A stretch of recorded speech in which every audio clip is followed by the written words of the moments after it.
right, it's Dan Portillo with a quick market update for Northeast LA. Let's go ahead and get right into it, get straight into these numbers. So here we are with 90041 in Eagle Rock. Now this is since January 1st to the end of February. So you'll see here we had about 14 houses that sold since the beginning of the year with an average of 1537 square feet. This is living space, and ultimately the average sales price of those listings were at $1,318,000. Now that just took 15 days on market for those properties to sell because of the high buyer demand right now. Moving into Glassell Park, Mount Washington, we had actually 33 houses that sold since the beginning of the year. Those had an average list price of $1,049,000.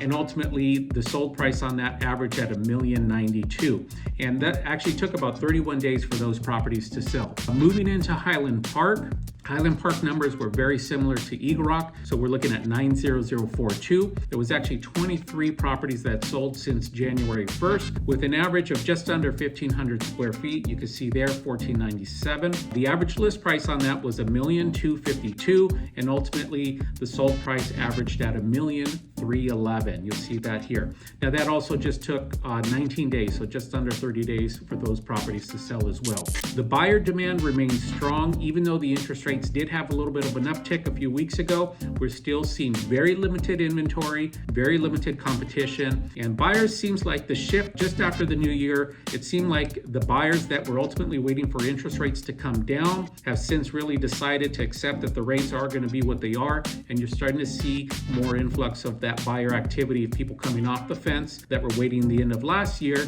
and now starting to get out there and start actively looking for a property to purchase. If we look at Northeast LA as a whole for 4-1, 4-2, and 6-5, we had a total of 68 properties that sold. The average was about 1,444 square feet of living space, and the average sold price was at $1.2 million. So overall, the big picture is the buyer demand is still very healthy. I hope you find this information helpful, and if you're a homeowner in this market and you'd like to find out how this information is pertinent to your situation, or if you're a home buyer who's looking to make a move in this market, feel free to reach out and we can show you access to off-market homes that are not on Zillow or not in the MLS, oftentimes eliminating the competition and overbidding environment. My number is 626-313-1200. You can call or text, or feel free to click on the link above at myfreehousingreport.com to get all the information you need. Thanks, and we'll see you on the next one.